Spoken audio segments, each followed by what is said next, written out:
Hi everyone, this is Kayla Starda with Fifth Avenue Brands. On the PR podcast, we give listeners tip-packed episodes on the latest and most relevant public relations tips and tricks for you to implement in your own business.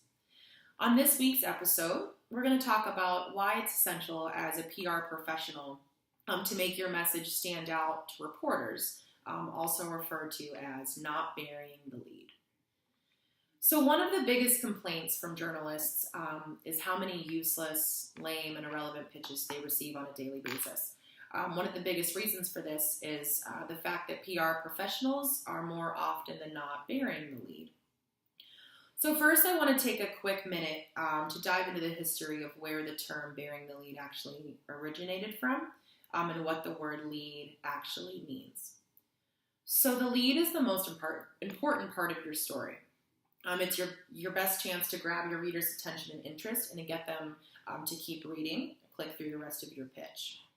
The idiom "don't bury the lead" actually comes from the 1970s, around the time that linotype machines began disappearing from newsrooms. Spelling the word as lead, spelled L-E-D-E, helped copywriters, typesetters, and others in the business distinguish it from the word lead, spelled L-E-A-D, which also happened to refer to the thin strip of metal separating the lines of type in the linotype machine.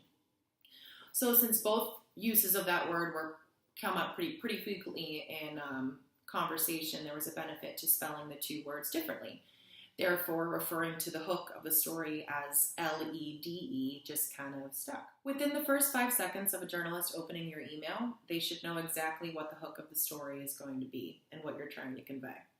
So we're going to dive into a few tactics that you can implement to ensure your message is conveyed prominently, accurately, and is something that they even want to reply to.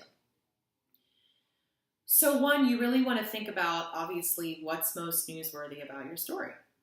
Whether you're covering an event, an announcement, or a company in general, think about what part of that story people are going to want to read about and what's going to be most newsworthy. Which part of the story will affect the most number of readers. The important thing here to take into consideration is what the journalist is going to find newsworthy, not necessarily what you think is going to be newsworthy. You really need to put yourselves in their shoes, think about the topics that they cover, and highlight what's going to stand out as most newsworthy to them. Make that your lead. The next step here is to forget chronology of things. It may be human nature to write events in the order that they occurred, but in journalism, that's really not going to be the case. For example, say you're writing a pitch about a new app that came out. You don't want to start the pitch with Company X came up with the idea for this app in 2010.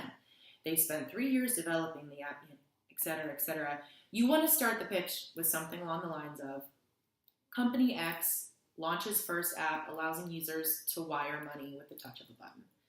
This succinct, information-packed hook not only tells the reporter exactly what the pitch is about, but gives them a sneak peek as to what makes it exciting and actually relevant to them. After that initial intro is where you can provide a brief background information on the rest of the story.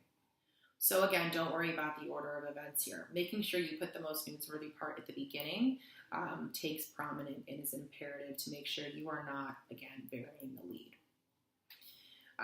This is a great example of a concept called the inverted pyramid, or the format for a lot of news stories. And it represents the idea that the heaviest or the most important news goes at the top, followed by a conclusion. It's key to apply that principle in any pitch that you're trying to convey here. So moving along, so you have the lead, moving along to telling the story of the pitch, you want to make sure you are concluding your pitch with a succinct call to action. What exactly do you want that reporter to even do?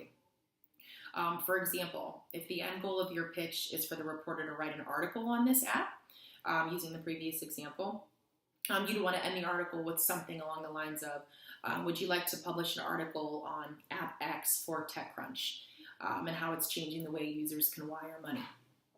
Hooking the reporter with that eye-catching, newsworthy lead, ending with the CTA is really essential for every pitch. You really want to move them along and making sure that they know what that next step is, whether it's securing a media placement, an interview, whatever that may be. Combining these tactics will ensure you are highlighting the most newsworthy aspects of your pitch, allowing journalists to not only easily understand why your story is even interesting, but make them want to continue reading and continue that conversation with you. Thanks for watching. We hope you found this episode helpful. For more PR tips, you can visit our website at fifthavenuebrands.com.